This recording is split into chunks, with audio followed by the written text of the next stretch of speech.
Lipids are also used for protection, insulation, and lubrication. They also act as precursors for some hormones and are a key component of cell membranes. There are 4 basic groups of lipids. These are triglycerides, phospholipids, steroids, and waxes. Although these groups differ in many respects, they all have one characteristic in common. They are all insoluble in water.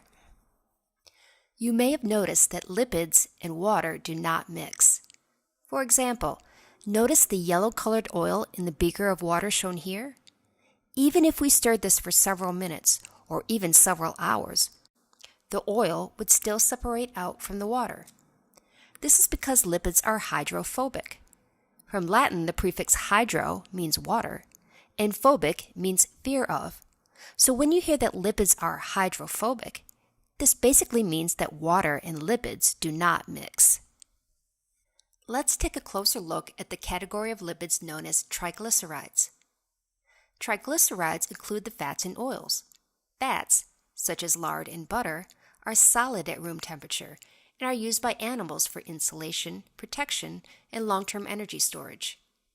Oils, such as corn oil and olive oil, are liquid at room temperature and are used by plants for long-term energy storage. At the molecular level, triglycerides contain 2 types of subunit molecules, glycerol and fatty acids. Let's take a quick look at fatty acids. A fatty acid has 3 main parts: a chain of carbon and hydrogen atoms called the hydrocarbon chain, a methyl group at one end, and an acid group at the other end. Fatty acids can either be saturated or unsaturated.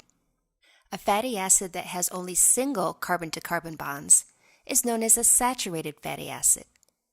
This is because the carbon chain is saturated with all the hydrogen atoms it can hold. Unsaturated fatty acids have 1 to several double bonds. Double bonds result in kinks in the fatty acid chain, which affects the melting point of the fat. Animal fats have saturated fatty acids and are solid at room temperature, while vegetable oils have 1 or more double bonds and are liquid at room temperature. A trans fat is an example of an unsaturated fatty acid where the hydrogen atoms are on opposite sides of the double bond. Trans fats are usually formed during the production of processed foods and are also common in partially hydrogenated oils. In order to increase shelf life and melting point of the fat, excess hydrogen atoms are introduced to an unsaturated oil. This causes the formation of trans fat bonds in the fatty acid chain. Unfortunately, the consumption of trans fats has been associated with cardiovascular disease, and its use has fallen from favor. Now that you understand a little bit about fatty acids, let's zoom back out and look at how the triglyceride subunits fit together. Remember, a fatty acid is only a small part of a triglyceride. To become a triglyceride, 3 separate fatty acids have to bond with a glycerol molecule through the process of dehydration synthesis.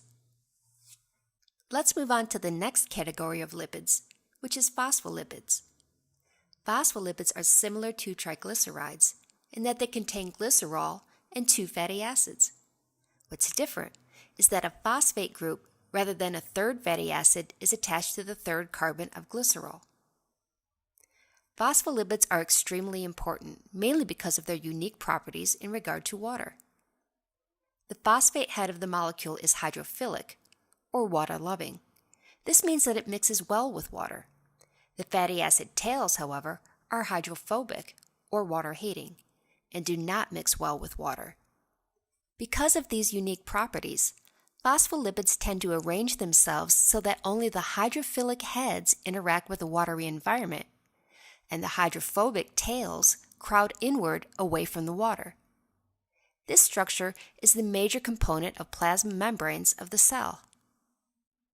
Steroids are the next category of lipids. Steroids are composed of 4 fused rings of carbon to which different functional groups are attached. One well-known steroid molecule is cholesterol. Cholesterol serves as a precursor for the synthesis of other steroids such as testosterone, estrogen, vitamin D, and cortisone. Cholesterol is present in plasma membranes where it stabilizes the membrane. The hormones testosterone and estrogen have small differences in their functional groups, but large differences in their effects on an organism. Waxes are the final group of lipids. Waxes are nonpolar and repel water. They're found in the protective coating on leaves and on outer surfaces of animals. Wax is produced in the ears of some animals to protect the eardrum. In addition, bees construct honeycombs from wax. Now that we've covered all 4 categories of lipids, let's do a quick recap. The 4 categories of lipids are triglycerides, phospholipids, steroids, and waxes. All lipids are insoluble in water. While the primary function of lipids is long-term energy storage, lipids are also used for a multitude of other purposes, such as protection and insulation, and as a key component of hormones and cell membranes.